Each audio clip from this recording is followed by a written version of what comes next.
Bonsoir à tous.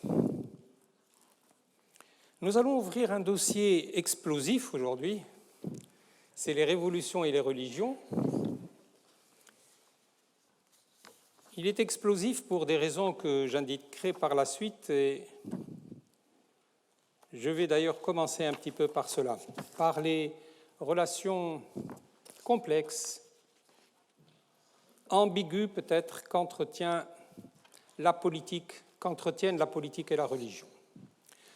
La politique et la religion, ce sont deux entités qui sont trop frères pour se haïr et se séparer,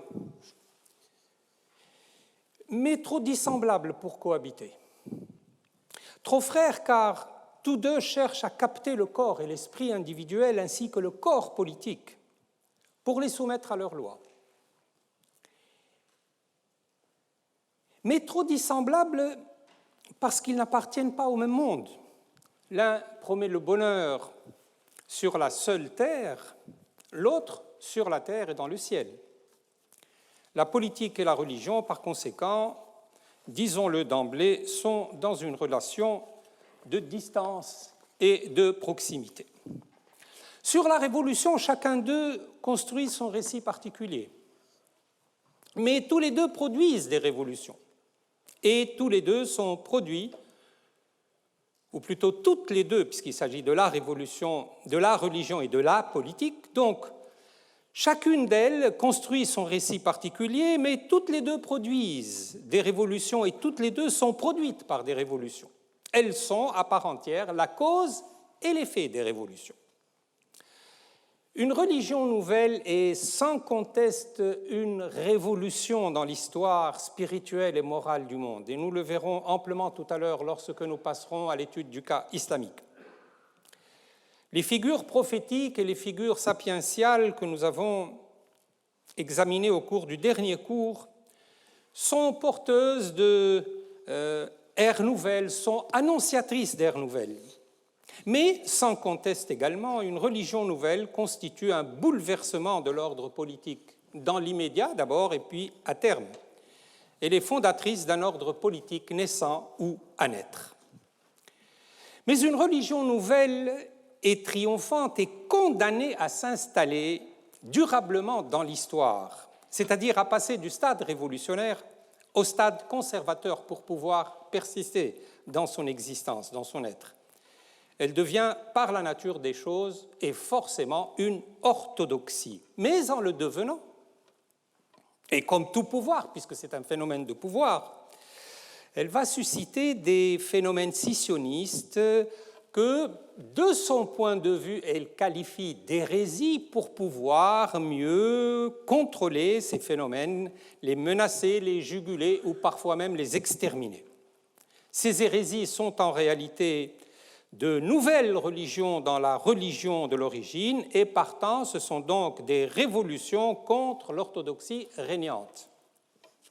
En un mot, la politique et les révolutions politiques rôdent autour du champ religieux et la religion tourne constamment autour de la politique, conditionne ces révolutions où en est la cause directe.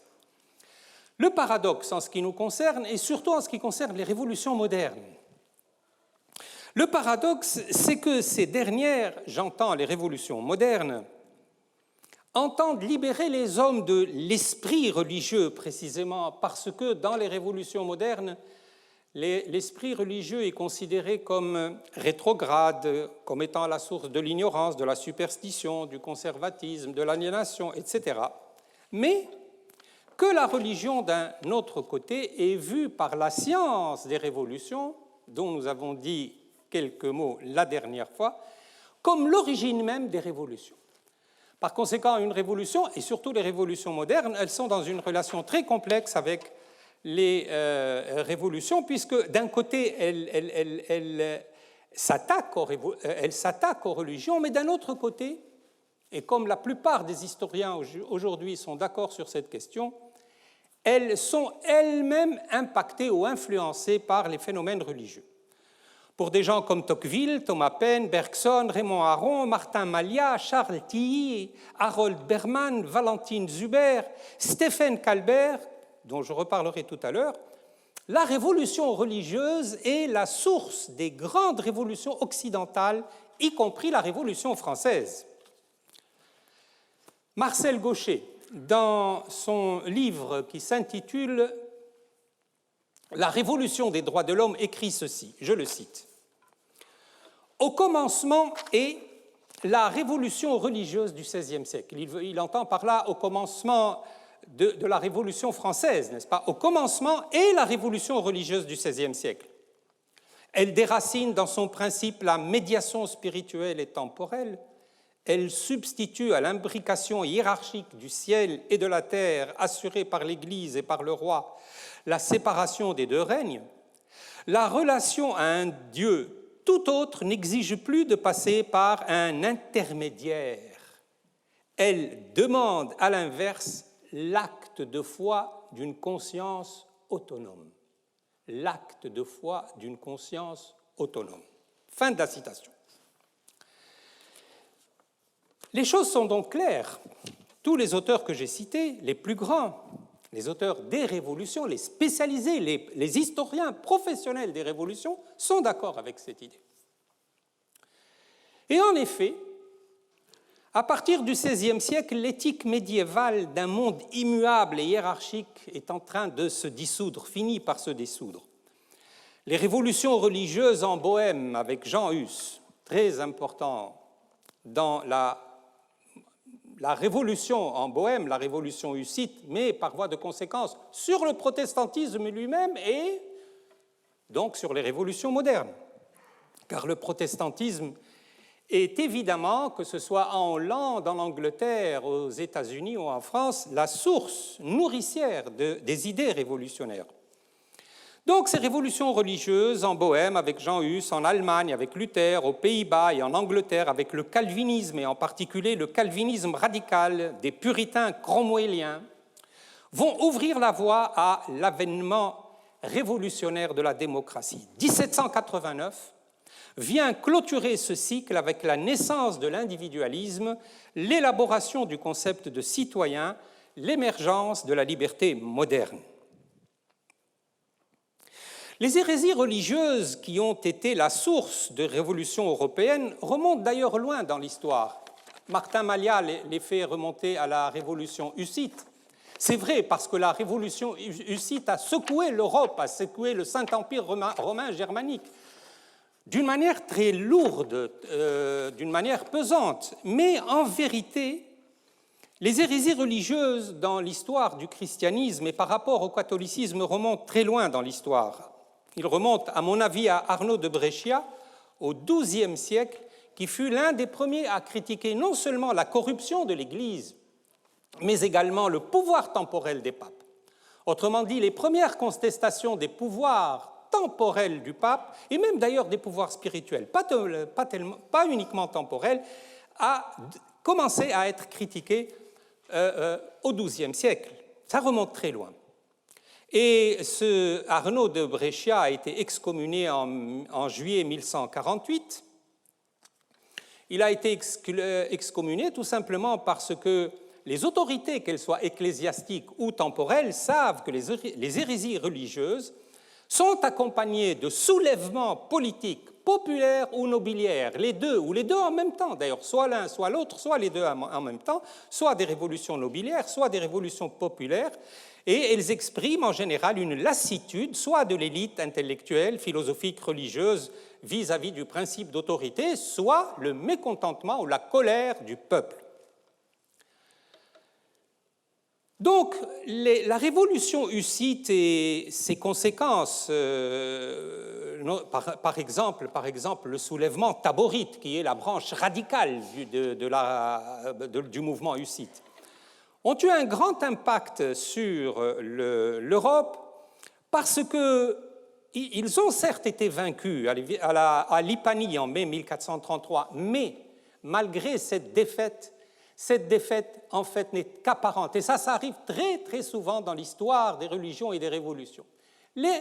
Un mouvement semble écrasé. Par exemple la révolte des pénitents en islam, dont nous parlerons tout à l'heure, a été écrasé jusqu'au dernier homme. Le sang a coulé et la révolution a été complètement éliminée. Et pourtant, c'est cette révolution qui a été à l'origine de la constitution politique du chiisme en islam. Par conséquent, il ne faut pas se fier aux apparences de l'histoire, aux victoires ou aux défaites. Les victoires et les défaites peuvent être apparentes. Et la défaite du mouvement hussite en 1434 va susciter des mouvements très importants dans l'histoire européenne, à commencer par la révolte des Gueux aux Pays-Bas. Révolte des Gueux, c'est une manière de parler parce qu'en fait ce fut une révolte nobiliaire. Elle s'est déroulée au XVIe siècle, entre 1565 et 1569, mais en vérité c'est une révolte nobiliaire entre la noblesse hollandaise et Philippe II, le fils et successeur de Charles Quint, empereur du Saint-Empire romain germanique. Donc les insurgés hollandais se sont dressés, toutes classes confondues, animés par le calvinisme puritain, justement, qui après va passer à l'Angleterre et va imprégner les révolutions anglaises de 49 et de 88-89, de 1688-89, j'entends. Donc les insurgés hollandais vont rentrer en dissidence contre l'Empire et la royauté espagnole. Et bien entendu, comme toujours, la machine du pouvoir va se mettre en marche pour exécuter, réprimer, etc. Par exemple, Philippe II va envoyer des troupes contre le soulèvement aux Pays-Bas.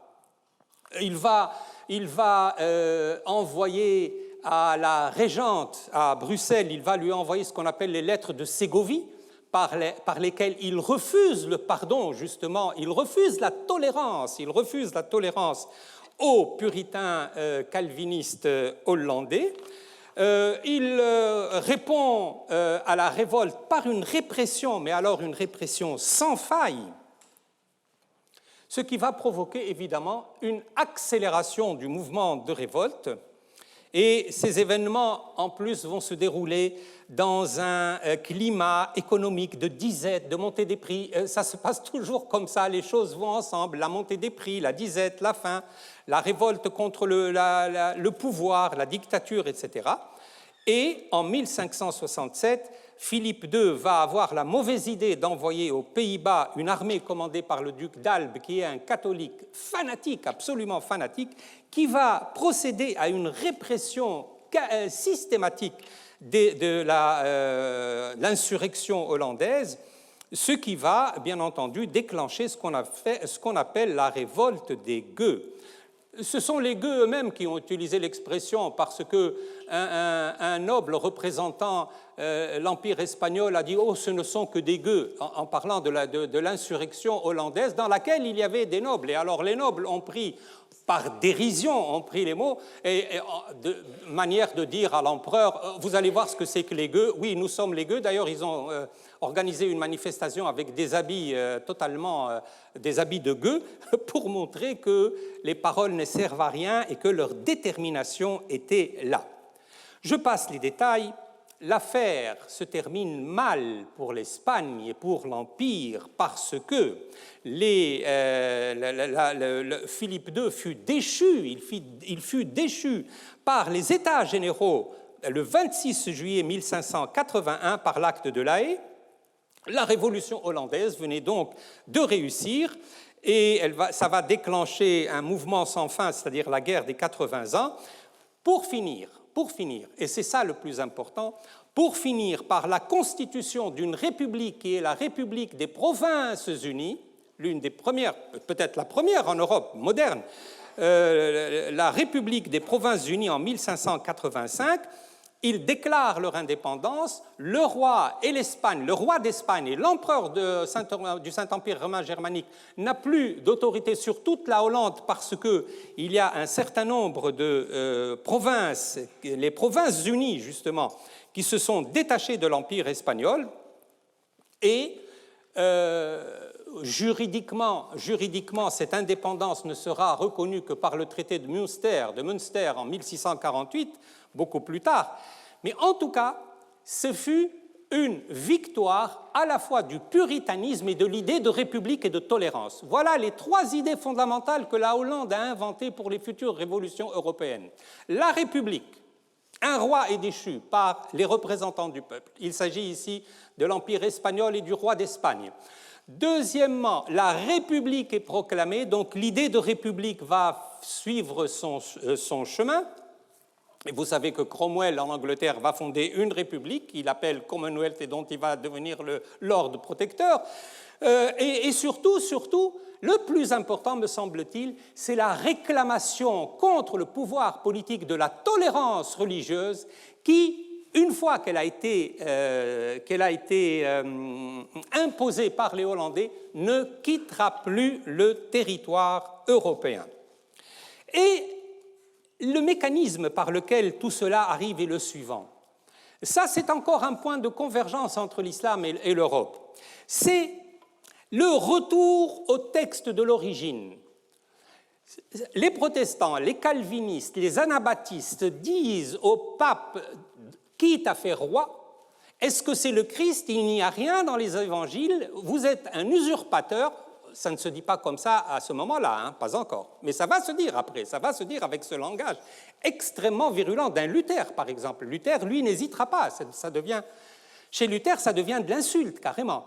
À l'époque, au moment où la République des Provinces-Unies se crée, on n'en est pas encore là, mais c'est une manière de dire qui t'a fait roi, qui t'a donné ce pouvoir d'excommunier, de donner des indulgences, de donner le pardon et de lier le ciel, par le pardon de l'Église, etc., etc. Et donc, comme cela arrive très souvent dans l'histoire, les théologiens révolutionnaires, j'utilise le mot haïtien, comme Wycliffe, comme Jean Hus, comme Luther, comme Zwingli, comme Calvin, comme Théodore de Bèze, comme Menno-Simon, comme Sébastien Castellone, John Knox, tous demandent à revenir à la lettre et à l'esprit du texte. Autrement dit, il faut relire la Bible. Il faut relire la Bible contre l'Église de Rome.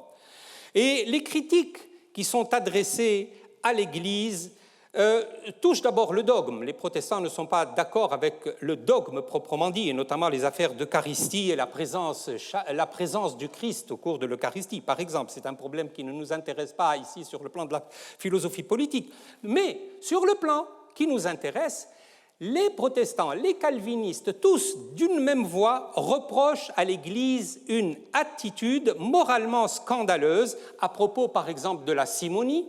L'Église vend les charges et les services ecclésiastiques. À propos des images, les images sont pratiquement en train de remplacer Dieu, disent les protestants, le commerce sexuel des ecclésiastiques, l'excommunication et surtout le problème des indulgences. Le problème des indulgences, c'est-à-dire la vente d'une lettre de rémission des péchés. Ça se vendait, c'était des actes de rémission des péchés, mais qui s'achetaient. Et pour ceux qui se connaissent, moi j'ai vu des lettres d'indulgence, c'est quand même hallucinant.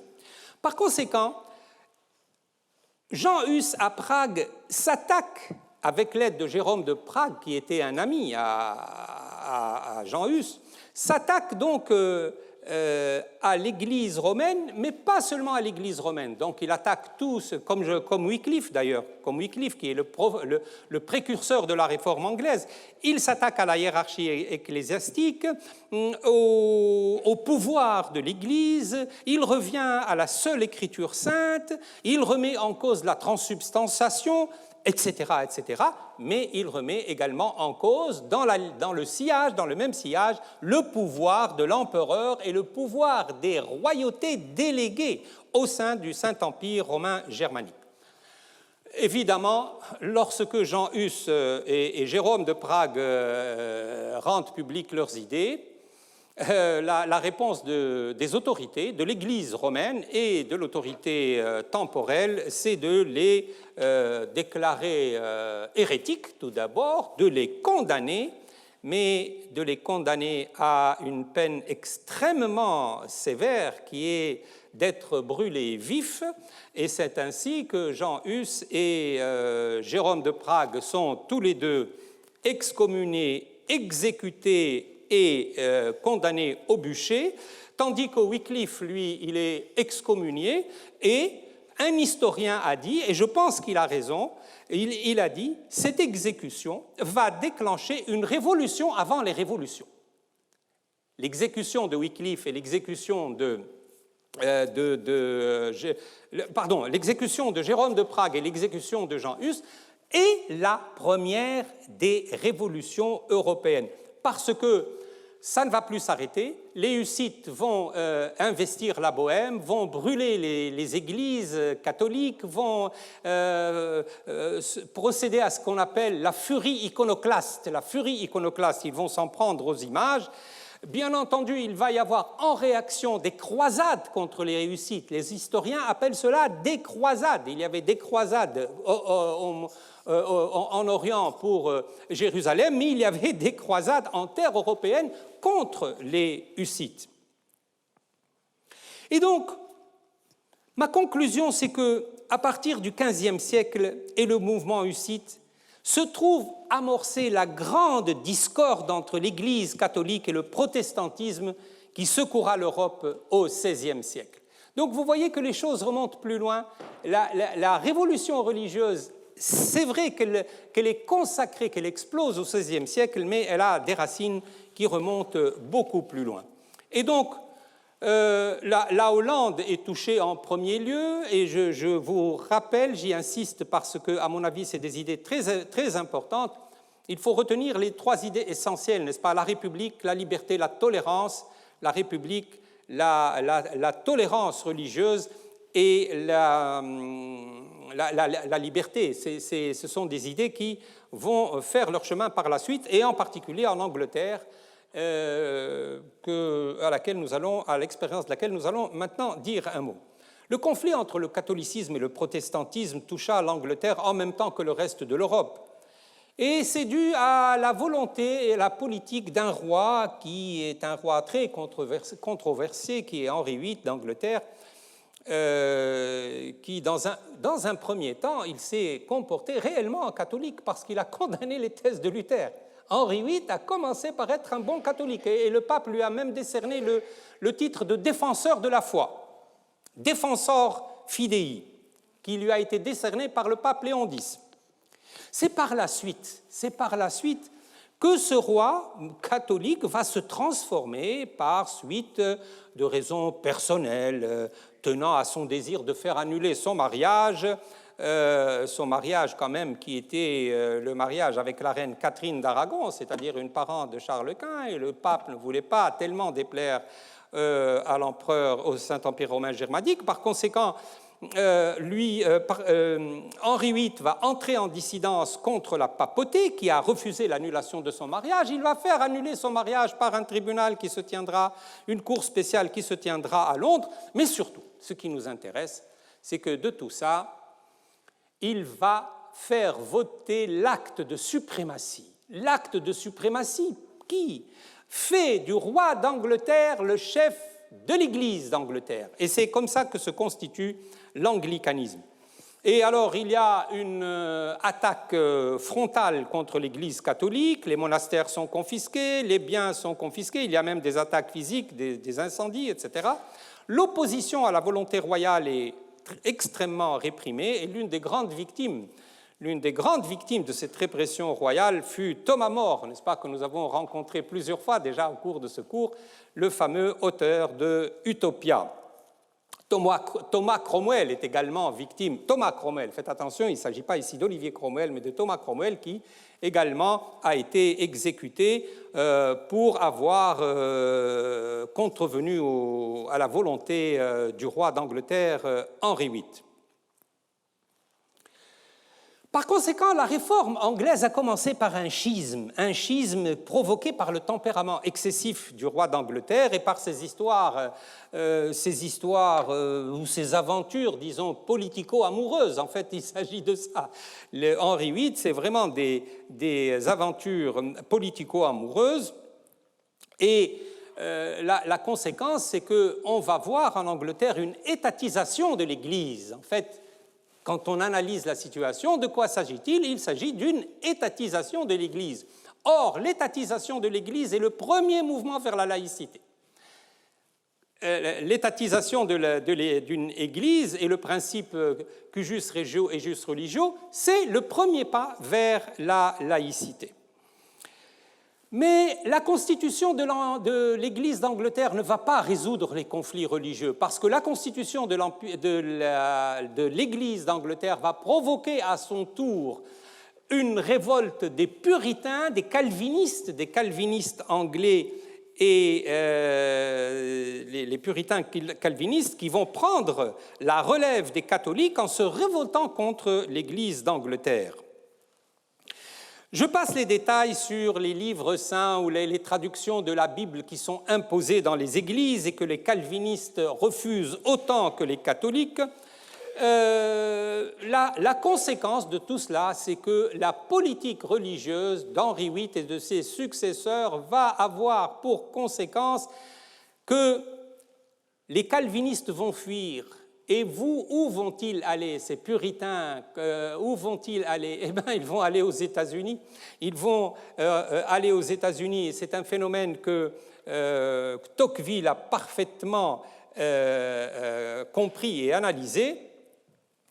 En Angleterre, le conflit entre le roi, chef de l'Église d'Angleterre, et le Parlement va provoquer une guerre civile, un conflit religieux d'une particulière gravité en 1642-1649. Et donc, l'Angleterre va se séparer entre deux confessions religieuses, mais entre deux armées, l'armée du Parlement anglais et l'armée royale. Et par conséquent, ce fut une guerre civile, ni plus ni moins. Et dans cette guerre civile, et à la fois guerre civile et guerre religieuse, Oliver Cromwell, cette fois-ci, qui est un puritain calviniste particulièrement sévère, allait se distinguer parce qu'il va constituer l'armée qui est au service du Parlement, le New Model Army, et c'est grâce à cette armée qui, en fait, vous savez, c'était une armée, mais pratiquement une congrégation religieuse, parce qu'ils avaient une discipline religieuse extrêmement sèche, extrêmement sévère, et le résultat, c'est qu'en 1645, ils vont emporter une victoire totale sur les armées royales, et le roi qui se réfugie en Écosse n'arrivera pas à s'échapper. Il va être condamné, décapité en 1649. Un énorme événement vient de se passer. Un roi, d'abord une république est constituée en Hollande, la tête d'un roi vient de tomber, la tête du roi Charles Ier vient de tomber. Cette décapitation, cette fin de la monarchie, cette installation provisoire d'une république et le Commonwealth, comme je vous l'ai dit, Cromwell va devenir le Lord protecteur du Commonwealth, va marquer à la fois le succès du Parlement, mais également la conquête de leur liberté par les Anglais, et en particulier par les protestants et particulièrement les puritains anglais.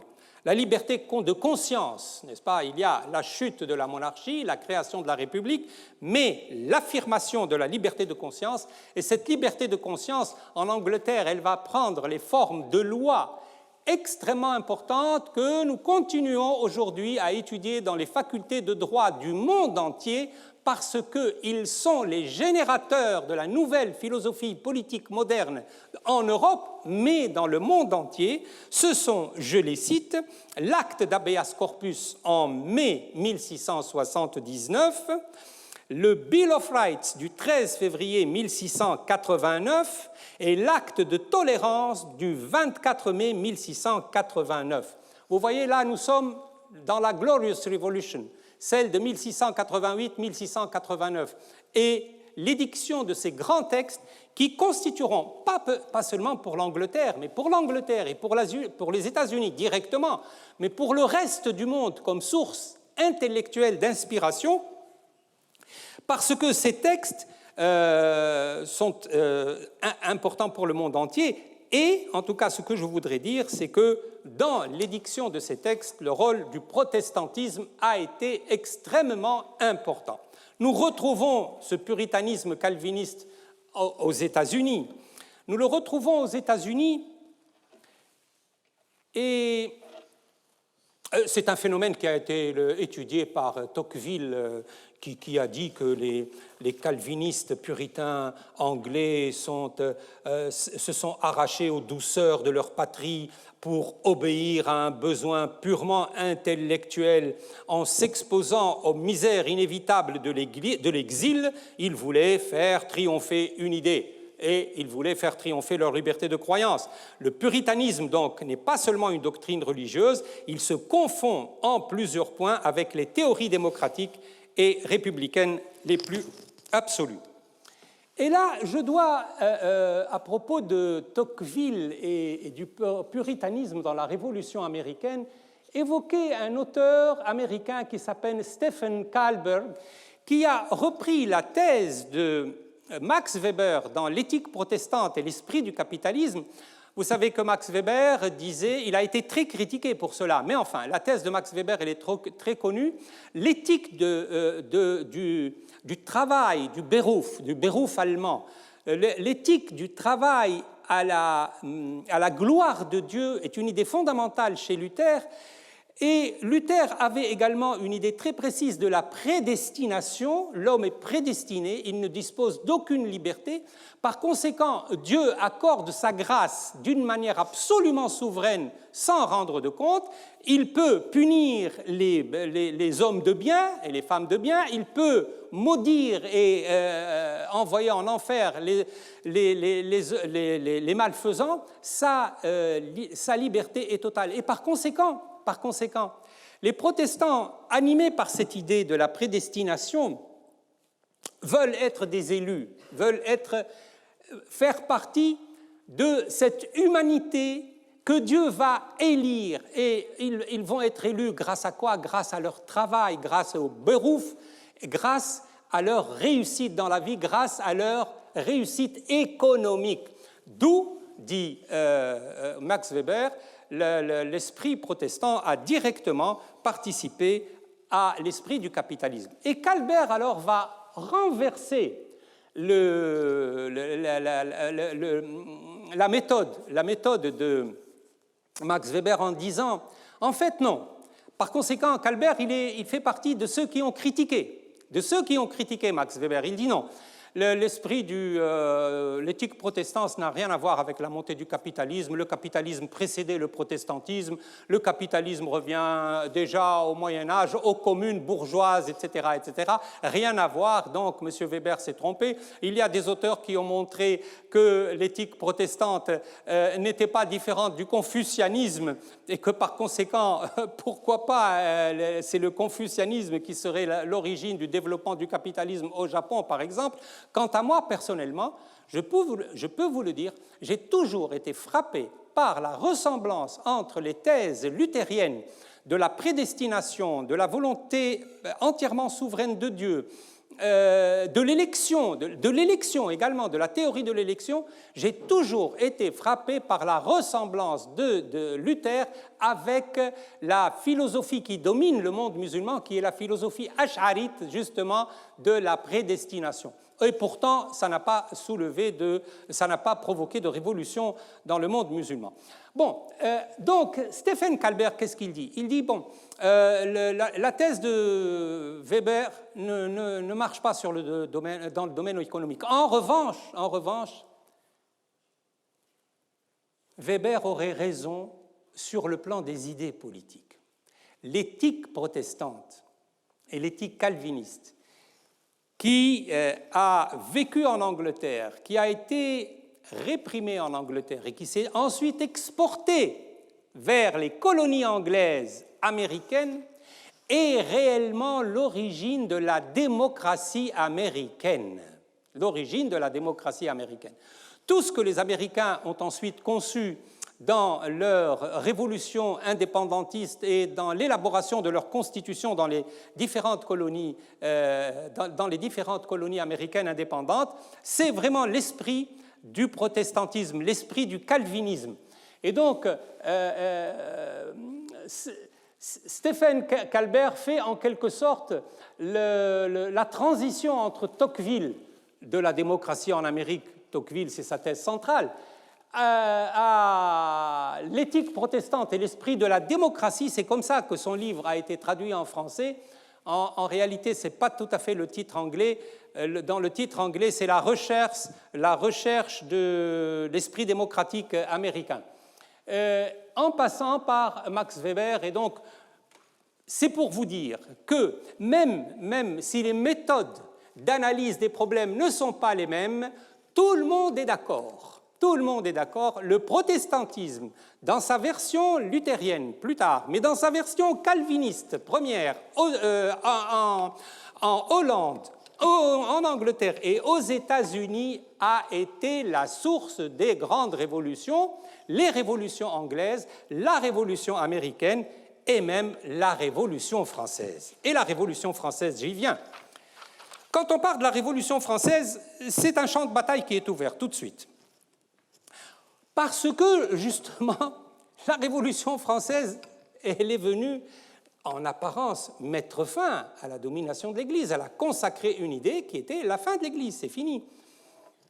On a voté la constitution civile du clergé, les prêtres réfractaires ont été abominablement réprimés, les monastères ont été brûlés, pillés, les biens de l'Église ont été confisqués, etc., etc. Alors, on ne voit pas vraiment ce que vient faire la religion là-dedans. Et pourtant, les meilleurs esprits analysent la Révolution française comme le produit à la fois du protestantisme et du catholicisme. Et c'est la thèse d'Edgar Quinet que j'étais encore en train de lire et de relire ce matin même, parce que Edgar Quinet n'a pas, il me semble, là, il faut que je sois prudent, qui n'a pas été bien compris, même par certains auteurs français, qui lui font dire, par exemple, qu'il impute la Révolution française au protestantisme, alors que ce n'est pas vrai. Alors que ce n'est pas vrai, je le lisais ce matin et j'ai trouvé des formules comme celle-ci, par exemple. Il dit « Le terrorisme de Grégoire VII, le pape, est passé dans la convention révolutionnaire. » Il dit également, par exemple, cette nouvelle constitution civile du clergé, qu'était-ce en soi, sinon la démocratie transposée dans l'Église catholique? Sur l'être suprême, voilà la phrase qu'il utilise. La Convention refait une religion d'État. Le décret de la Convention est une bulle papale. Donc, mais il reconnaît également que le protestantisme a eu une grande influence sur la Révolution française et en particulier sur la Déclaration des droits de l'homme. Je citais tout à l'heure Marcel Gauchet qui disait « Tout a commencé au XVIe siècle par la Révolution et la reconnaissance de la conscience autonome. » Et donc, moi, personnellement, et tout en me protégeant de l'autorité des historiens professionnels, je pense que la Révolution française est influencée réellement, comme le dit Edgar Quinet, à la fois par le catholicisme, bien que cela paraisse absurde en apparence, mais les idées du catholicisme sont présentes dans la Révolution française, et le protestantisme, et en particulier son influence sur la Déclaration des droits de l'homme et du citoyen. Pour conclure cette partie que je voudrais, pas trop longue quand même, sur l'Occident, parce que je pense que je ne vous apprendrai pas grand-chose sur cette influence de la religion sur les révolutions occidentales, qu'elles soient nobiliaires ou qu'elles soient populaires, qu'elles soient majeures ou qu'elles soient mineures. Le fait est là, je crois que tous les historiens sont d'accord, il y a quelque part dans les grandes révolutions que nous avons citées, à commencer par la Hollande, l'influence du religieux dans les révolutions politiques. Donc l'influence des révolutions religieuses, des fractures religieuses sur les révolutions politiques. Nous allons maintenant, si vous le permettez, et peut-être en comparant parfois la situation de l'islam et de l'Occident, voir un peu ce qui se passe dans le contexte islamique. Le contexte islamique a fait très peu l'objet d'études sous l'angle des révolutions. Or, moi, je considère que l'histoire de l'islam, c'est une longue histoire de révolutions, de contre-révolutions religieuses et politiques. Et je vous ai dit la dernière fois, au cours du dernier cours, que si Marx avait bien raison sur un point, c'est lorsqu'il a dit « l'histoire du monde, c'est l'histoire des révolutions ». Et je crois que cette formule est tout à fait juste quand on regarde l'histoire de l'islam. Et d'abord, où doit-on regarder? D'abord, regardons le premier islam. Regardons le premier islam. La religion de l'islam a été une religion qui a été étudiée, examinée, qui a soulevé beaucoup de polémiques sur son apparition. L'islam est-il une religion autonome? Est-il une religion dépendante du christianisme et de la religion mosaïque? Est-ce que les judéo-nazaréens n'auraient pas eu une influence sur l'islam? Il y en a même qui ont dit que l'islam, c'était la reprise de la tradition judéo-nazaréenne telle qu'elle existait dans l'Arabie pré-islamique. Et encore une fois, les historiens se sont déchirés sur l'islam pour comprendre ce qu'il était à l'origine. Moi, je dis tout simplement que l'islam, à l'origine, est une révolution. C'est une révolution totale. C'est une révolution totale en ce sens que, comme toutes les révolutions de ce type, l'islam porte en lui-même les germes de ses succès, de ses avancées, de ses progrès, parce qu'il est précisément une révolution politique, mais également de ses revers, de ses excès, de ses reculades, de son entêtement, je dirais, exactement pour la même raison, notamment le goût de la conquête. L'islam de l'origine constitue une révolution religieuse tout d'abord. Je vous montrerai qu'il constitue également une révolution politique et une révolution sociale. Je parle toujours du premier islam.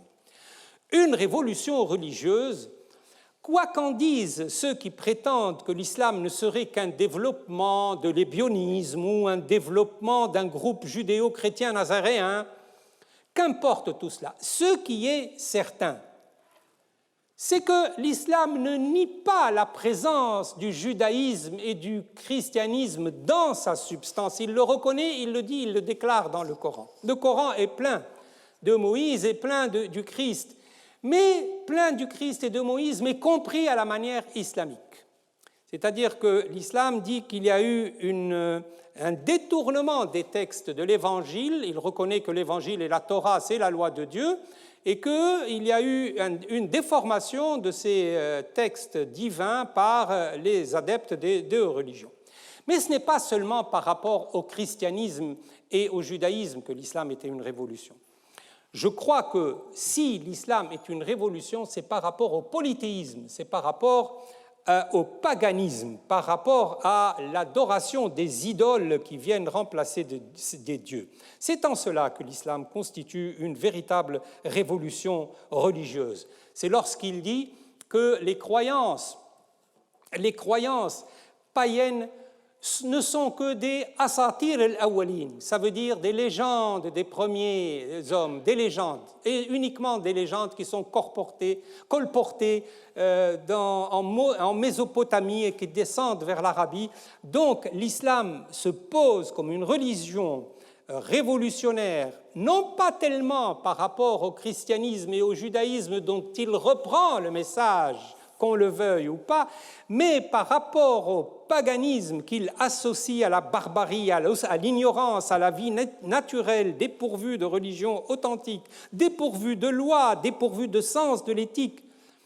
Et par rapport aux deux autres religions, il se pose comme la clôture des deux autres religions. Il n'y aura plus, dit l'islam lui-même, dit le Coran, dit le prophète, il n'y aura plus après moi de religion révélée, je suis la dernière révélation. Donc une révolution religieuse.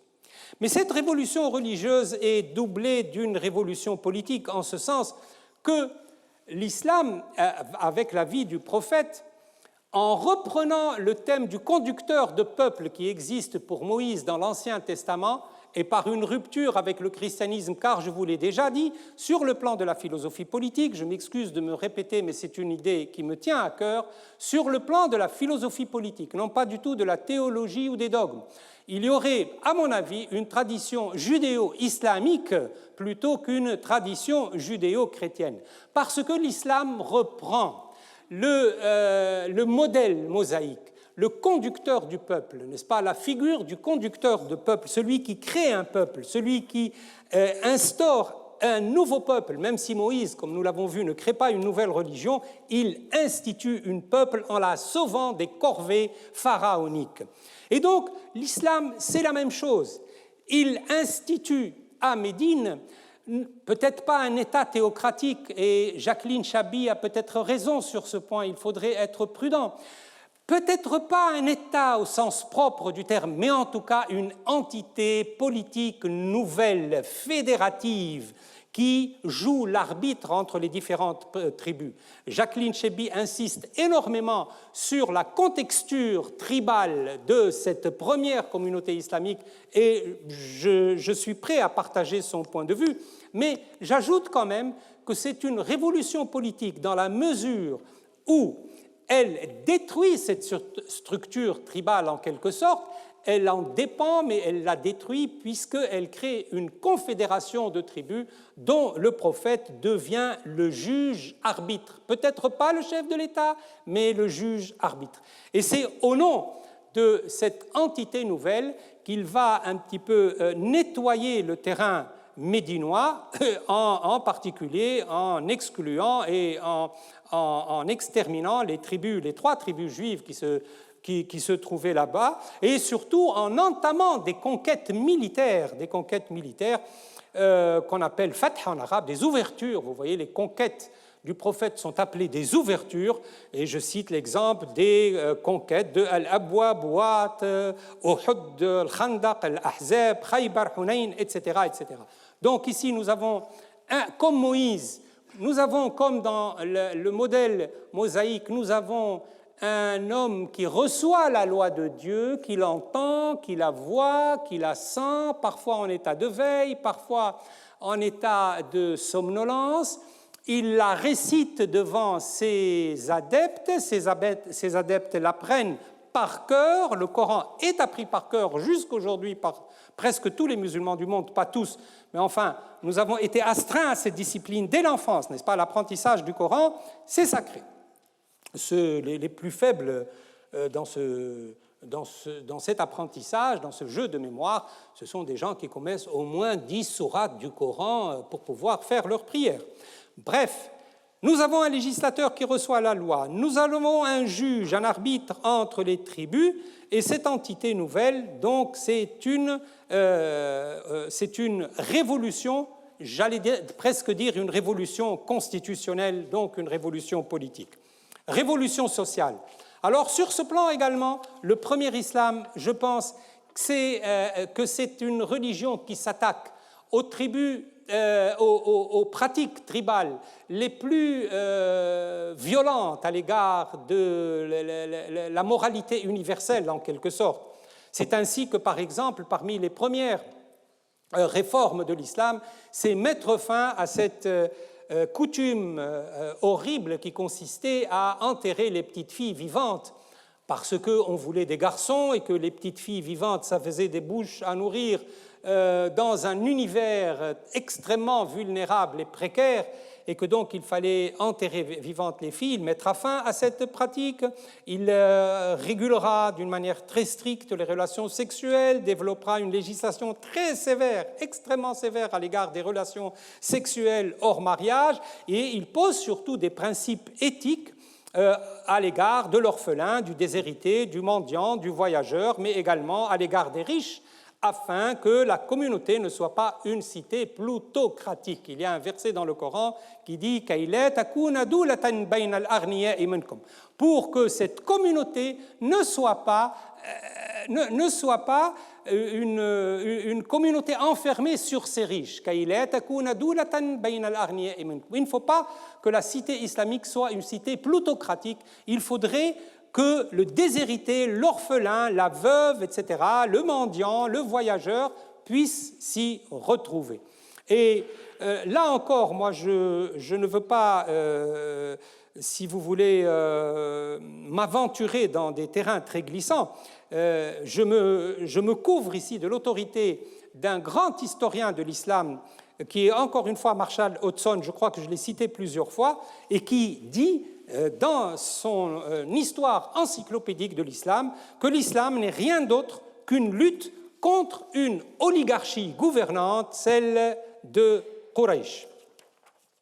Je peux vous citer les versets coraniques très très nombreux dans ce sens-là, c'est inutile. Je pense que ce qu'il faut retenir, c'est l'idée générale. L'islam est une révolution religieuse, est une révolution politique, est une révolution porteuse d'une révolution sociale au profit de cette classe moralement et économiquement affaiblie. Bien sûr, cette phase révolutionnaire ascendante a été suivie rapidement par la construction d'une orthodoxie, tout de suite, dès la mort du prophète, dès la constitution du califat dit bien guidé par les sunnites. Je dis bien par les sunnites, parce que pour les chiites, ce ne fut pas, loin de là, un califat bien guidé, au contraire.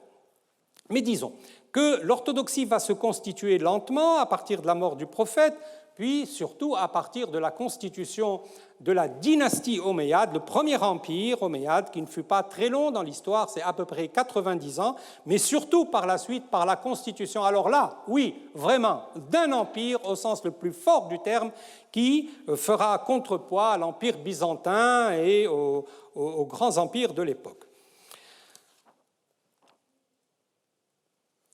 Voilà pour le premier islam. Et ce que je voudrais dire maintenant pour conclure sur ce premier islam, c'est que ce premier islam, en tant que révolution religieuse, révolution politique, révolution sociale, s'introduira dans la constitution de la mémoire du musulman jusqu'au jour d'aujourd'hui. Ce moment islamique révolutionnaire sera si lourd que tout au cours de l'histoire islamique, les révoltes, les dissidences, les schismes, les révolutions parleront toujours en son nom, parleront toujours au nom du premier islam. Et je n'invente rien, vous n'avez qu'à voir les mouvements actuellement, ceux qui font le plus parler d'eux, c'est-à-dire les mouvements terroristes, l'AQMI, le Daesh, Boko Haram, etc. Lorsque vous lisez leurs textes, vous êtes impressionné par ce retour constant à l'islam de l'origine, à l'islam révolution religieuse, révolution politique, révolution sociale. Et pour voir maintenant, après ce premier islam, les révolutions, les expériences révolutionnaires dans le contexte islamique. Je vais vous donner des exemples, mais avant de donner des exemples, j'aimerais présenter quelques remarques d'ordre très général. Je le disais tout à l'heure, l'ère de civilisation islamique constitue réellement une illustration de l'idée de Marx selon laquelle les révolutions sont le moteur de l'histoire. Le phénomène révolutionnaire est le ressort principal de la dynamique étatique et de la dynamique sociale également. Et c'est toujours ce retour au point de l'origine qui constitue le noyau de ce mécanisme révolutionnaire. Le retour au point de l'origine, l'excitation des masses victimes d'une précarité immémoriale contre les institutions établies, contre les dogmes, toujours consiste à revenir au temps inaugural et au texte fondateur de la religion de l'origine.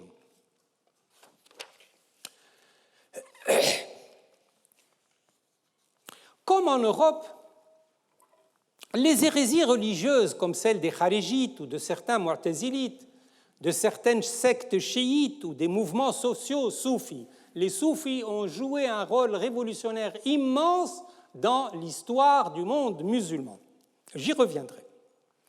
Donc, ces tendances, ces hérésies sont très souvent, comme je le disais, allées chercher dans le texte primordial de quoi alimenter leurs revendications sociales au profit des masses populaires écrasées par l'impôt, la confiscation des terres, l'exode, la condamnation à l'exode, etc., etc.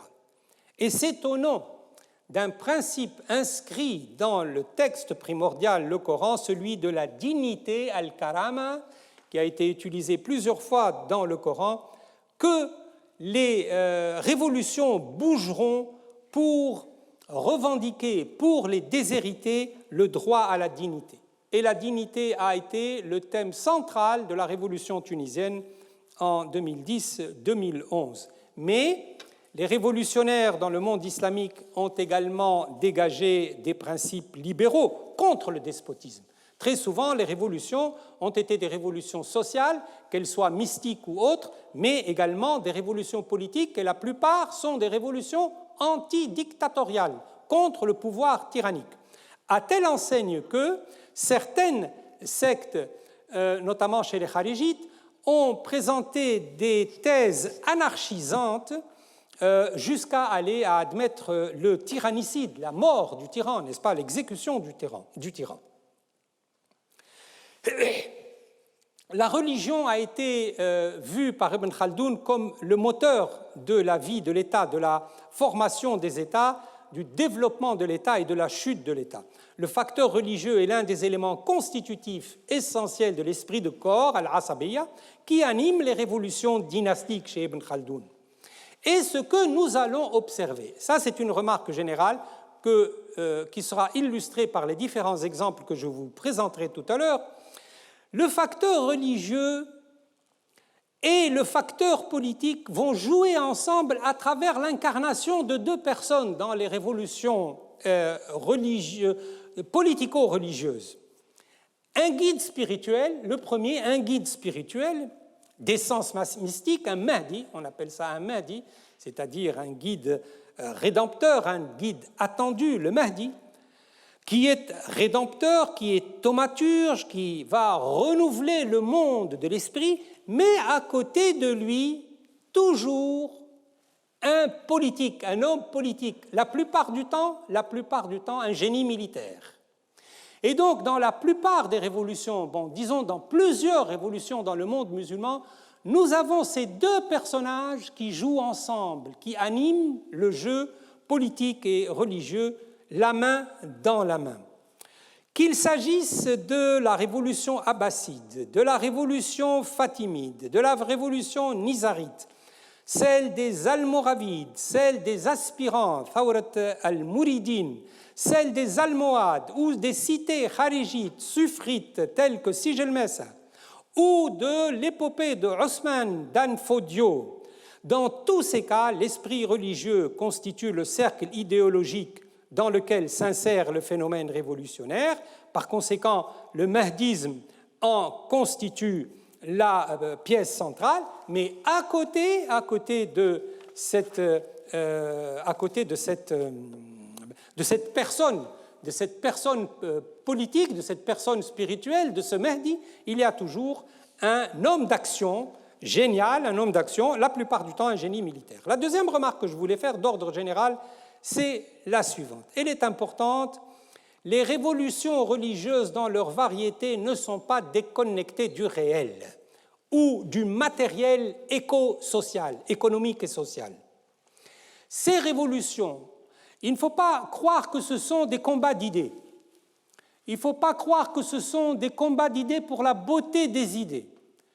Vous avez une idée, je vous apporte une contre-idée, on se bat avec des idées et le meilleur gagne. Ce n'est pas du tout comme ça que ça se passe.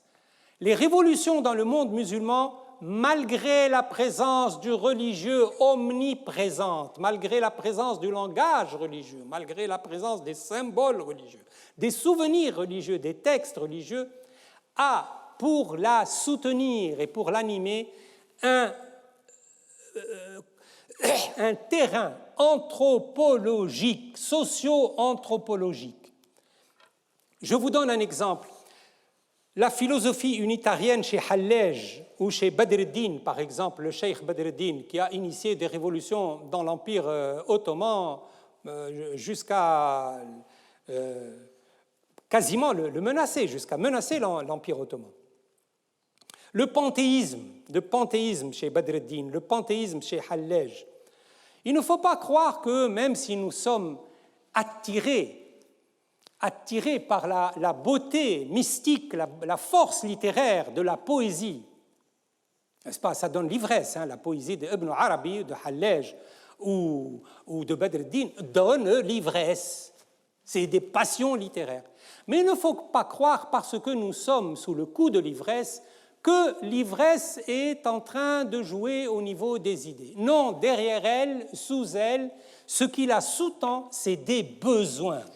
Et si Hallaj ou Badr ad-Din ont développé le panthéisme et l'unité des religions, notamment l'unité du christianisme et de l'islam, rappelez-vous la poésie de Ibn Arabi, dans lequel il disait « Mon cœur, c'est le temple pour les païens, c'est l'église pour les chrétiens, c'est la Mecque pour les musulmans. » Voilà ce que c'est que le cœur de ce poète. C'est un temple pour les païens, c'est une église pour les chrétiens, c'est une synagogue pour les juifs, c'est une mosquée pour les musulmans. Il ne faut pas croire que, oui, parce qu'il y a la beauté artistique, le génie créatif, que ça se passe au niveau des idées. Derrière, il y a des besoins. Et si Hallaj ou Badr ad-Din ou toutes les révolutions mystiques qui ont eu lieu dans l'histoire de l'islam invoquent cette puissance de l'artiste, c'est parce que ça doit répondre à des besoins. C'est parce qu'il faut, à côté des musulmans, avoir le soutien des chrétiens, des juifs, des mazdéens. Donc c'est une littérature, c'est vrai, c'est de la beauté artistique, c'est de la création, mais c'est également quelque chose qui a un but politique, un but sociopolitique. Il répond à des besoins. De même, lorsque des révolutionnaires mystiques, soufis, réclament et proclament l'égalité ethnique entre les Arabes et les Perses, les Arabes et les Turcs, les Arabes et les Berbères, etc., ce n'est certainement pas innocemment, mais c'est parce qu'ils répondent à des besoins indépendantistes. Ce fut le cas des Berbères en Afrique du Nord. L'Afrique du Nord a été le champ des révolutions des Khawarij et des Shia même. Mais il ne faut pas croire que là on joue avec des idées et on se contente de jouer avec des idées. Il y avait un besoin autonomiste, il y avait un besoin indépendantiste. Les révolutions kharijites au Maghreb furent des révolutions indépendantistes avant l'heure. Nous avons vu les révolutions indépendantistes, nous les avons analysées dans le détail. Eh bien, je dis que cette idée de l'égalité ethnique n'est pas tombée du ciel, n'a pas été envoyée par Dieu. Elle répond à un besoin d'indépendantisme des Berbères contre les Arabes, des Perses contre les Arabes, des Turcs contre les Arabes et des chrétiens ou des Mazdéens contre les musulmans. De même, lorsque nous voyons un mystique parler de l'égalité des biens et la communauté des biens, la communauté de la terre, idée platonicienne, c'est une vieille idée, nous la trouvons chez Thomas More, etc.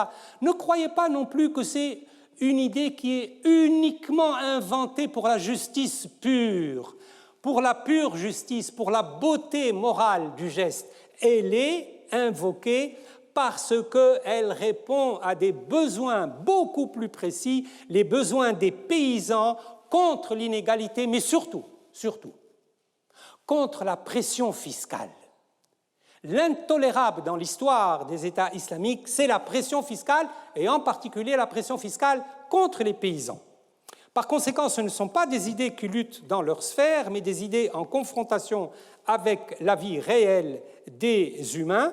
La vie des idées, la vie de la pensée a son propre monde, c'est vrai, celui du génie créatif, théologique, philosophique, artistique, poétique, celui des passions, y compris des passions apocalyptiques, sur lesquelles a travaillé mon ami Jean-Pierre Filiou à l'occasion d'une répétition, d'ailleurs, d'une répétition qui est une répétition de mémoire, une répétition de l'histoire, mais ce monde des idées a son ancrage matériel dans le réel et dans les faits. C'est pour ça que j'ai intitulé l'ensemble de ce cours « Les révolutions dans la pensée et dans l'histoire des faits ». C'est à la fois pour montrer un petit peu l'autonomie relative de la pensée, mais pour montrer la pression des faits, la pression anthropologique des faits sur les idées et sur les passions. Et dans ce que je vais dire maintenant, je vais commencer à donner des illustrations, en commençant par la révolte des expiants ou des pénitents. C'est une révolte sur laquelle la révolte des pénitents, voilà, Thawrat al-Tawabin et la constitution politique du chiisme, les Khorramiyya, les Karmat et les autres. Là aussi, c'est une affaire de passion. La révolte des pénitents, c'est une révolte passionnelle. C'est la révolte de ceux qui n'ont pas pu supporter que le petit-fils du prophète, l'adoré petit-fils du prophète, qui sur le champ de bataille à Karbala a vu décimer sa troupe, qui était d'ailleurs très faible, enfin c'est parce qu'il y a eu de très nombreuses trahisons, a vu sa famille exterminée, lui-même a été tué, brutalisé, torturé, les ennemis les Omeyyades lui ont marché sur le corps avec leurs chevaux, tellement qu'un combattant du côté des Omeyyades, en voyant un soldat ou un officier jouer avec la tête de Hussein avant de l'envoyer comme trophée chez le calife Omeyyade, a dit à son co-combattant, à son ami de guerre, il lui a dit: enlève ta lance, enlève ton bâton. J'ai vu les lèvres du prophète, donc il a vécu tout jeune la vie du prophète, j'ai vu les lèvres du prophète se poser sur le front de l'enfant que tu es en train de torturer, et il les a quittés. Donc c'est des histoires de passion, c'est des passions. La révolte de Hussein est une passion. La révolte de Mukhtar au nom d'un petit-fils du prophète, Muhammad ibn al-Hanafiya, est également une affaire de passion. Les pénitents, l'affaire de la révolte des pénitents, c'est une affaire également des passions qui a été provoquée par justement ce spectacle hallucinant de la mort de Hussein à Karbala et qui a déclaré la révolte contre cette mort shakespearienne de Hussein, le petit-fils du prophète. Leur slogan, ils sont allés le chercher dans le Coran. Ils se disent, les pénitents, ils s'appellent les expiants également. Moi, je préfère les expiants que pénitents. Pénitent, c'est un terme qui a été utilisé par Heinz Halm dans Shia Islam, From Religion to Revolution. Vous voyez, de la religion à la révolution. Je préfère les appeler les expiants. Pourquoi? Parce qu'ils ont décidé de donner leur vie jusqu'à la dernière goutte de sang pour expier cet énorme crime qui était le leur de ne pas avoir soutenu comme il le fallait le petit-fils du prophète dans sa tragédie. Et ces premières révoltes sont à la fois des révoltes dynastiques, des révoltes religieuses, mais elles ont également, et là encore on retrouve le fondement anthropologique, elles ont des racines ethniques, égalitaristes. Elles mettent en jeu à la fois la fracture entre arabes et non-arabes, car les pénitents étaient en majorité des non-arabes, entre bédouins et sédentaires, car dans les rangs des pénitents, il y avait des bédouins, entre majorité et minorité, majorité celle du sunnite et minorité en voie de se constituer, c'était le futur chiisme, car la révolte des pénitents n'est rien de moins que la première constitution politique du chiisme qui se dévoilera par la suite à travers de nombreuses révoltes, telles que la révolte des Karmates, telles que les révoltes nizarites, telles que la révolte soufie du Cheikh Badr el-Din, etc. Les Karmates ont beaucoup fait parler d'eux, très rapidement, parce qu'il me reste très peu de temps. Les Karmates ont fait parler d'eux avec abondance parce qu'ils ont réussi à fonder un État à Bahreïn de 903 à 1017, et ils ont inventé à l'intérieur de l'islam une religion absolument méconnaissable pour un sunnite. Ils ont remis en cause les règles du culte, les règles des interdits alimentaires. Ils ont proclamé l'égalité souveraine entre les êtres humains, ce qui ne les a pas empêchés, je l'ai déjà dit, je crois, d'être des esclavagistes quand même. Donc, ils ont une doctrine où se mêlent le mazdékisme, le christianisme, l'islam imamite. Ils remettent en cause les dogmes, par exemple le pèlerinage à la Mecque. Ils remettent le dogme du pèlerinage à la Mecque. Et c'est sur cette base qu'ils se sont permis le sac de la Mecque en 930, Le sac de la Mecque, alors, ça a été aussi une tragédie atroce dans l'histoire de l'islam, parce que les Karmates ont non seulement détruit la Kaaba, ils ont volé la pierre noire et l'ont emportée chez eux, mais ils ont assassiné et jeté dans les puits, et notamment dans le puits de Zemzem, ils ont jeté les pèlerins par milliers. Ça a été un véritable carnage, cette révolte des Karmates. Et je peux en dire autant de la révolte des Khuramiya dont nous avons déjà parlé, de la révolution des Nizarites d'Alamut. Beaucoup d'entre vous, je pense, ont lu le livre de Vladimir Bartol, Alamut.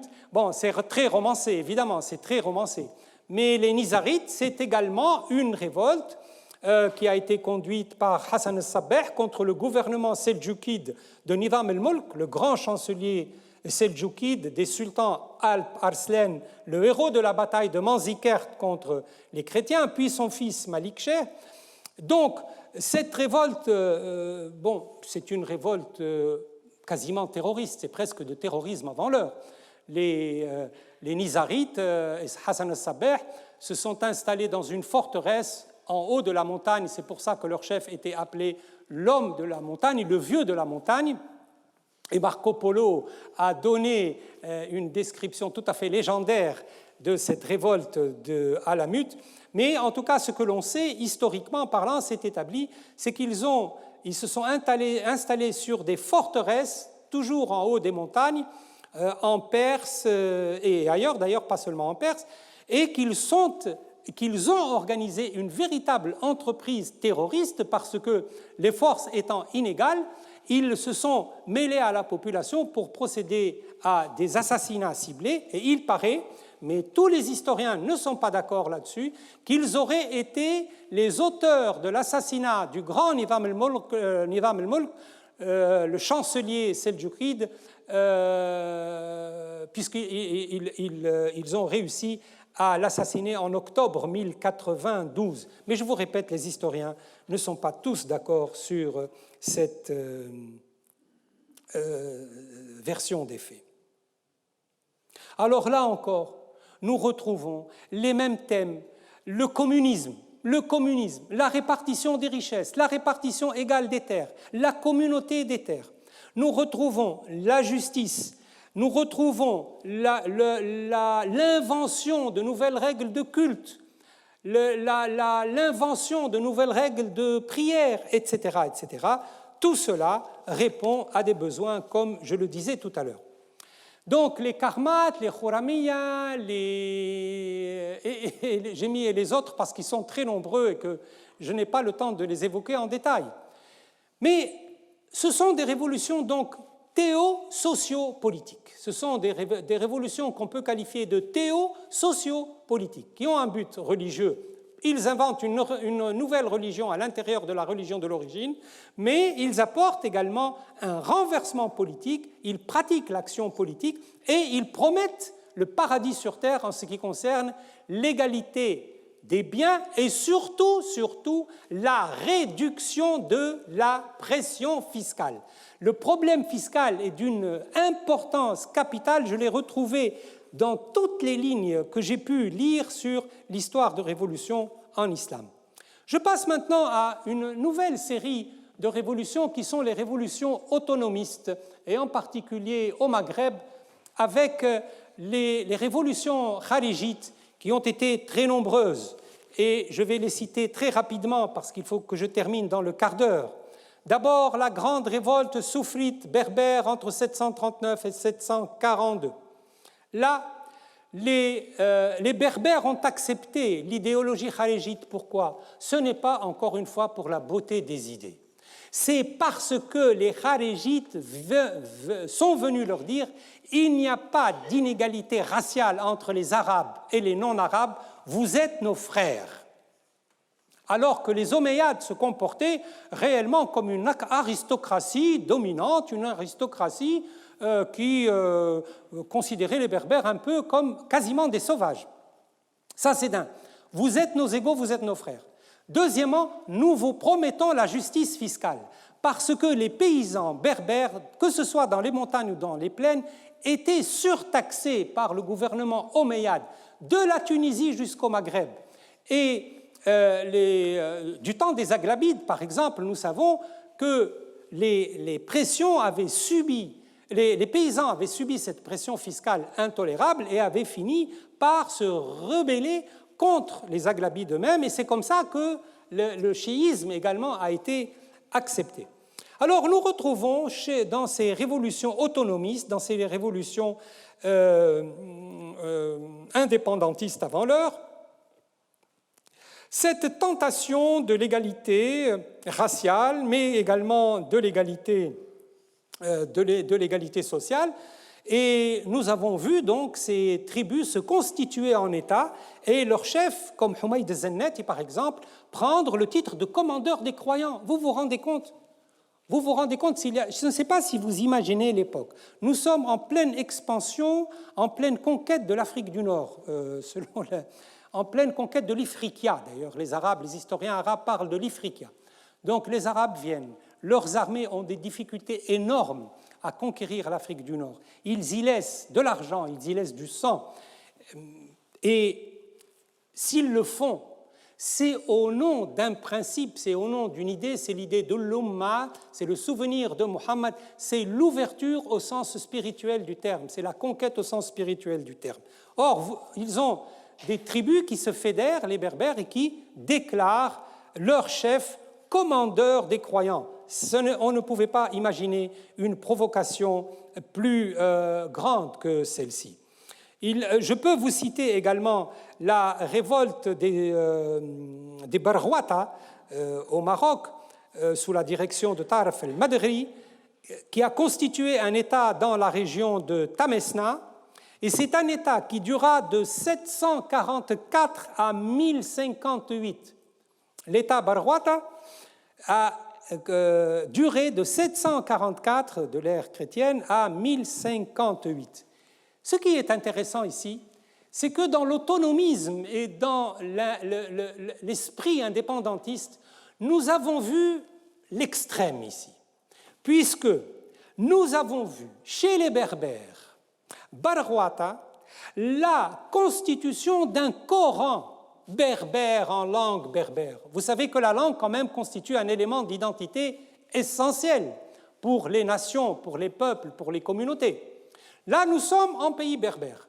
Les Berbères n'avaient pas d'écriture et on a été obligé d'en inventer une. Nous avons des Arabes conquérants qui ont une autre langue. L'arabe n'est pas compris jusqu'aujourd'hui, d'ailleurs, la langue berbère, c'est fini en Tunisie, mais ça, le reste, c'est moins fini en Algérie et au Maroc, et surtout au Maroc.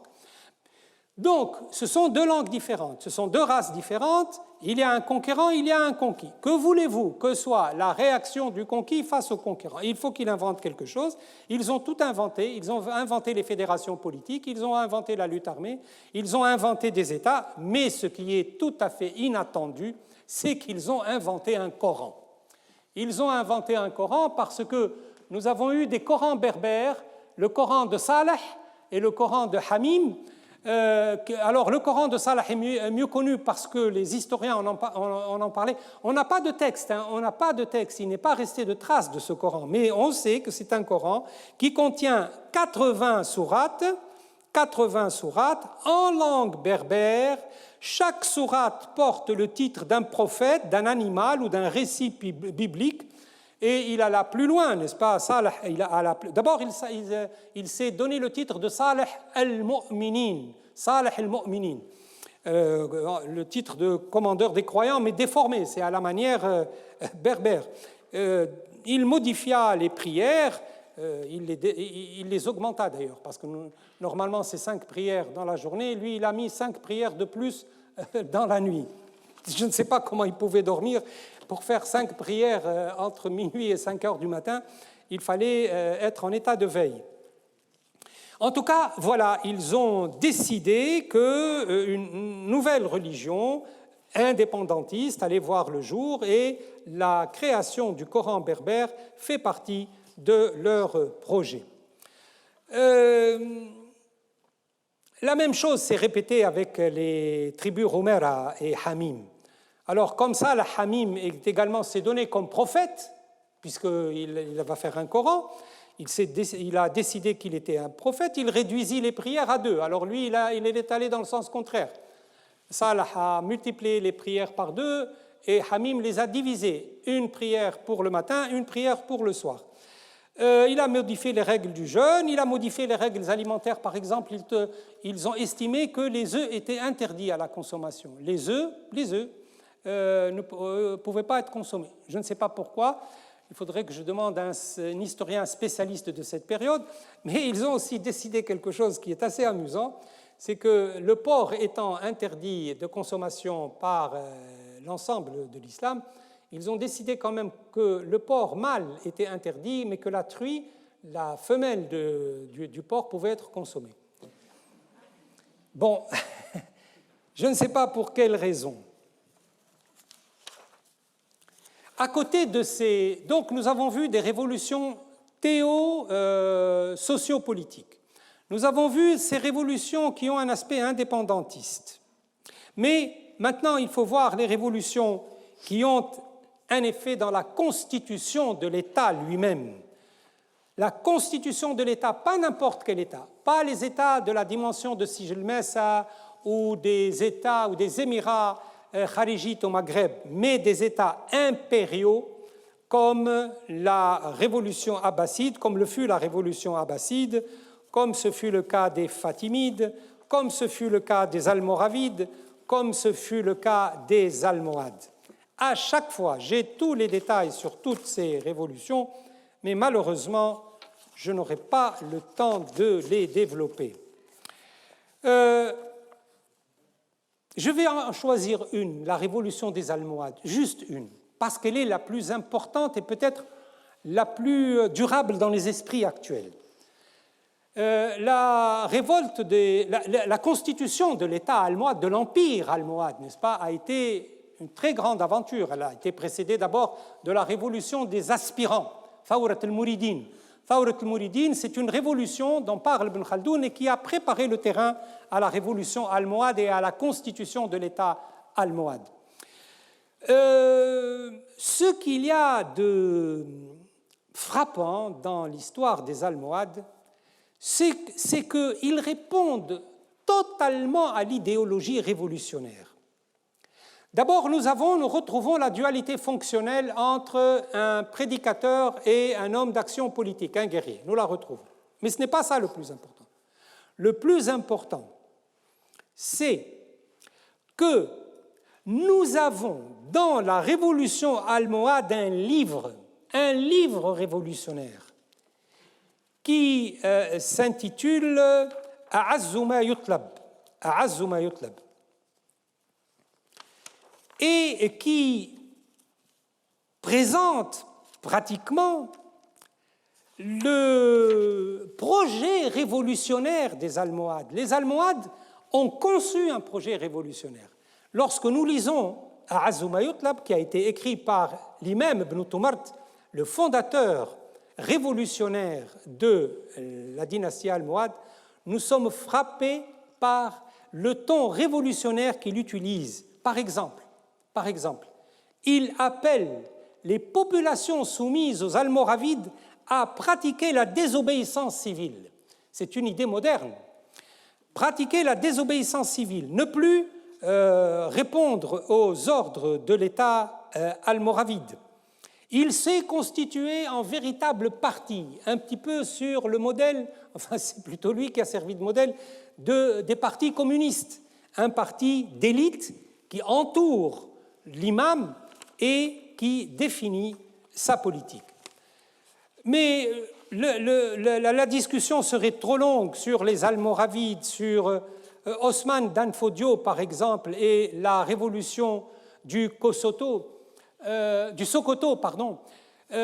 Ça aussi, c'est une démarche fulgurante parce que nous avons une confrérie, c'est l'islam confrérique, c'est l'islam mystique confrérique, qui part à la conquête d'une partie de l'Afrique qui est quand même assez importante, puisqu'elle se situe entre le fleuve Niger et le lac Tchad, c'est énorme, et qui, à partir d'une idéologie qui est à la fois mystique mais qui est à la fois conquérante, qui est basée sur le concept de jihad. Et je voudrais vous signaler que Ousmane Dan Fodio est considéré comme un très grand savant de l'islam. Ce n'est pas un révolutionnaire militant de base, si vous voulez. C'est un grand savant de l'islam. Ses livres en matière religieuse se comptent par centaines. Et sa théorie du djihad est une théorie extrêmement importante parce qu'elle est utilisée ici pas pour combattre les ennemis traditionnels de l'islam, c'est-à-dire les juifs ou les chrétiens. Non, ici, elle est destinée, c'est un djihad interne, interafricain, pour combattre les Hausa, qui étaient les tribus hostiles au développement du djihadisme de Ousmane Dan Fodio. Alors, il me restait, et là je vois qu'il me reste quelques minutes, mais je vais quand même terminer. Les révolutions dans le monde musulman ont également accaparé l'histoire des révolutions nationales contre le colonialisme. Ici, en France, alors les exemples sont très nombreux. L'émir Abdelkader, le cheikh El-Mokrani, le cheikh El-Haddad de la confrérie des Rahmaniya, le cheikh Bouhamem, toujours en Algérie, contre la France, l'émir Abdelkrim El-Khattabi contre les Espagnols, qui a remporté la victoire d'Anoual, ne l'oublions pas, la constitution de la République du Rif en février 1922, le djihad de l'imam Shamil en Tchétchénie surtout. Je voulais en parler, hélas, je n'aurai pas le temps.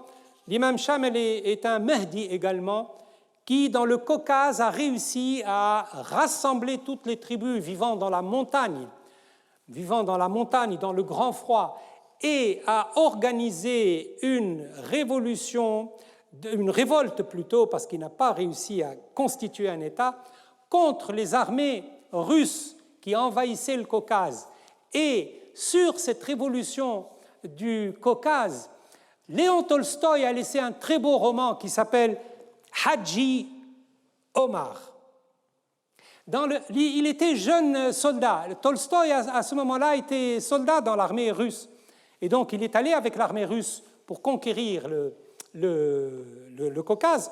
Et c'est là qu'il a vu la vie de ces peuplades, la vie de ces tribus, avec leurs dirigeants mahdistes, leur théorie du djihad et surtout les victoires nombreuses qu'ils ont emportées contre l'armée russe. Tellement qu'après la défaite définitive de l'imam Shamil,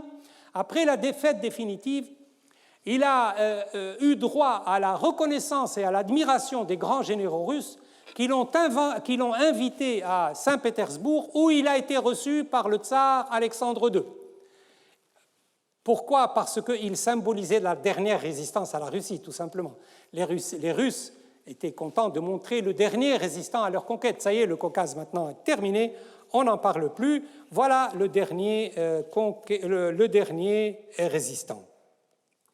Donc, toujours les idées du dualisme fonctionnel, le mysticisme confrérique, le djihad défensif et la moralité très stricte. Ça, c'est un élément que j'ai oublié de développer. Tous ces mouvements révolutionnaires, les Almohades, l'imam Shamil, les révolutions indépendantistes que nous avons évoquées, les Azrakites, les Nizarites, les Karmates, etc., sont des mouvements d'austérité religieuse. C'est un peu les calvinistes de l'islam, avec, alors bien entendu, leur premier ennemi, c'est le chant, les femmes, la musique, et là où ils prennent le pouvoir, ils arrêtent les musiciens, ils cassent les instruments de musique, ils arrêtent les poètes, et ils empêchent les femmes de monter à cheval. Et je me souviens d'une page de l'imam Ibn Tomart. Dans l'une des pages, il disait « Mais ces Almoravides, c'est des pervers, c'est des gens sans moralité. Regardez le comportement de leurs femmes. » Effectivement, les femmes chez les Almoravides étaient assez libres, montaient à cheval, par exemple, ce qui était quelque chose d'inconcevable. Par conséquent, l'interdiction du volant chez les Wahhabides c'est un vieux souvenir de l'interdiction des femmes de monter à cheval avec les Almohades et d'autres, et tant d'autres. Je voulais terminer par la révolution iranienne, mais je n'aurai pas le temps parce que je pense que la révolution iranienne, plus proche de nous, vous la connaissez mieux. Je conclus sur cette révolution iranienne. Alors, avec la révolution iranienne, la donne a changé, n'est-ce pas? Nous ne sommes plus dans le domaine du mysticisme, de l'illuminisme, de la passion, etc. La révolution iranienne a inventé un islam clérical qui n'a jamais eu droit de citer dans l'histoire du chiisme et encore moins dans l'histoire du sunnisme. C'est l'invention d'un islam clérical. Ça n'existait pas. La wilayat al-faqih, c'est une invention pure de l'imam al-Khomeini. Et cette révolution iranienne, qui est une révolution cléricale en définitive, par un jeu de stratégie très intelligent, l'imam Khomeini a fini non seulement par avoir raison de l'aile libérale du mouvement islamiste, mais de la gauche, de l'extrême gauche, du Toudé, n'est-ce pas, des moujahidines du peuple, qu'il a complètement éradiqué, qu'il a complètement éliminé, pour rester seul au pouvoir en inventant, comme je vous l'ai dit, cet islam clérical. Et donc, dans la relation, en définitive, et c'est mon dernier mot, dans la relation révolution et religion, qui est le farceur et qui est la victime? On ne peut pas savoir. On ne peut pas savoir pour dire qui est le maître du jeu. Est-ce la révolution politique ou est-ce la révolution religieuse? Peut-être les deux à la fois. Mais ce qu'on peut savoir et ce qu'on sait d'une manière certaine, c'est qu'une seule réponse est valable. Les racines sociales et les besoins gouvernent le monde. Le reste doit s'adapter. Les religions autant que les révolutions. Dans le cas iranien, le clerc s'est emparé de la vox populi. Cette dernière prendra le nouveau flambeau, celui des révolutions arabes. Parce que par rapport aux révolutions du monde ancien que j'ai présentées, par rapport à la révolution iranienne, nous allons avoir un phénomène tout à fait nouveau, et j'annonce ici les prochains cours que je vais faire sur les révolutions arabes, ça sera quelque chose de tout à fait nouveau. Parce que si la révolution iranienne a confisqué la vox populi au profit d'une révolution cléricale, ce ne sera pas le cas des révolutions arabes à partir de l'année 1964, date de la première révolution soudanaise, jusqu'au soulèvement récent qui ponctue l'histoire la plus récente du monde arabe. Je vous remercie.